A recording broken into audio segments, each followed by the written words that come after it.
Hey guys, welcome to my next video. And if you checked out one of my previous videos, I gave you a sneak peek of what it was. If you guessed a bed it was one of the next products that you were going to be seeing, you were right. So before I go into specifically which bed I picked, I wanted to go over a little bit of what I was looking at when choosing a bed. And when you see the ones that are on the screen, you'll kind of be able to determine which route I went, or at least partially what route I went. And so what I did was I went online.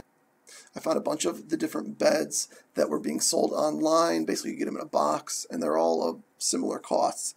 And reading up on all of them, I couldn't really determine which one was the best one because they all advertise themselves as the best one. And when you read about everyone's reviews, they're all based on their own opinions. And so I decided to try to categorize it out to help me determine which bed to get. And so I compared 6 different brands of beds, and I went off of thickness, number of layers, cost, and why I should go with that bed.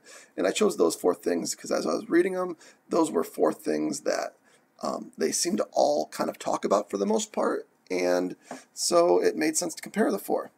Now, the first thing I noticed was essentially when you're buying these beds online that are being mailed to you, and they're rolled up in this into a box, they're all essentially the same size for the most part. As you can see, everyone is 10 inches or really, really close to 10 inches thick. So that wasn't a deciding factor at all, and I don't know why it would have ever been a deciding factor. I guess I was thinking, hey, a thicker mattress might be a more durable mattress or something like that, because I know if you look at other companies, they have mattresses that are much thicker than 10 inches, but when it comes to these online ones, it seems like at least most of them, or the ones that I looked at, were all 10 inches.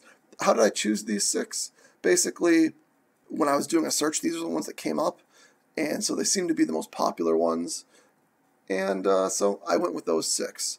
The next thing I looked at was number of layers. Why did I choose number of layers?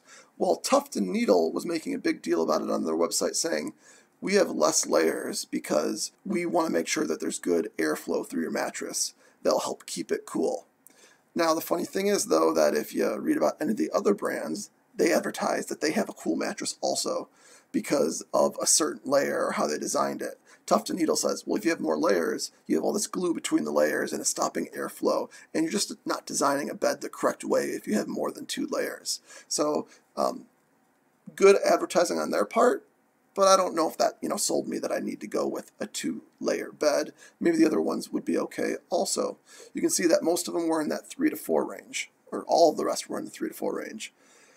When looking at cost, the interesting thing was maybe that 2-layer thing helps keep their price down because they were the cheapest bed at $750.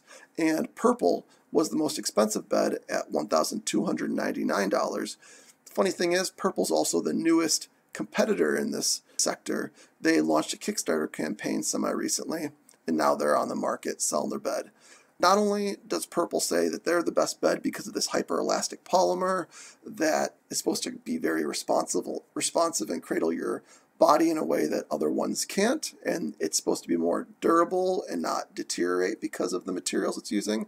More importantly than those is that it's got a really cool commercial. So if you want to check out a commercial, check out the Purple commercial. Going down the line of the other mattresses that I was looking at, 8 mattress I found interesting because it was the technology mattress. They had the mattress, which was 10 inches, and then they were also selling a smart mattress pad or thing to go over the mattress, and it can track your sleep, how often you move around in your sleep, help you wake up, that kind of stuff. So I found that really interesting. Leesa was the next one I ran into, and the cool thing about them was that they first make all their beds in the US, and number 2, they do a lot with charity when it comes to their beds. They didn't really hype up their bed in any other sort of way that would make me, want to get that one over the others, other than their charitable aspects. I'm not saying the other companies don't do charity. I believe I saw something on most of their websites about them doing that. It's just that Leesa kind of highlighted that. Casper, who I think is probably the biggest player in this sector, or the most well-known player in this sector, I think they just want you to buy their bed because they're Casper, because looking at their website, they don't really try to differentiate from the others as far as I could tell. Tuft and Needle, who we already spoke about, they have their own adaptive foam, which is one of the layers, and so they talk about that a lot and why their adaptive foam is better than any of the technology in the other beds as far as foams and stuff like that. Helix, they were selling that, no, you don't need just this foam and everything. We have this mattress with these tiny little coils, and most importantly, we can customize the bed based on the individuals on the bed. So if you and your significant other need different types of beds, you can have one side be one way and one side be the other way. Just take our quiz and we'll figure it out and we'll send you a bed. So those were the different options I had for finding a bed that I wanted. And I'm not going to tell you right now which one I picked. You'll see that in a future video. I think you can guess which way I went. I thought one cool thing you possibly could do is buy the technology pad from 8 Mattress and then buy one of the other mattresses if you wanted to come up with a super mattress or something like that. So I'm not going to tell you what I did right now. You can guess what I did. That would be cool if someone guessed it.